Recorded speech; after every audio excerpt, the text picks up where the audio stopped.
Open the contact module. I am giving a new name Tina.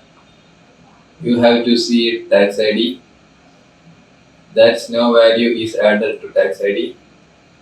I will be explaining the concept of super by giving value to tax ID field. So let's go to the VS Code and let's see. First of thing, import the API and models. Class is REST partner. Inherit the REST partner. Value list is the based on which record, and we have returned the result and adding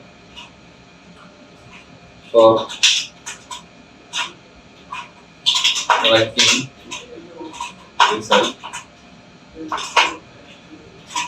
record that is a technical name of tax ID and equal to some some value is added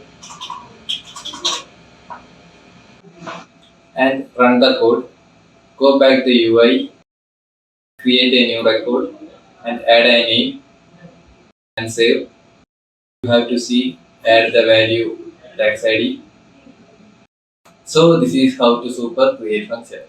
Similarly, we can super write function. Let's check. Copy the code and paste. Refresh the class name and remove the unwanted lines. So you have the write function. So this is how to super create and write function. Thank you.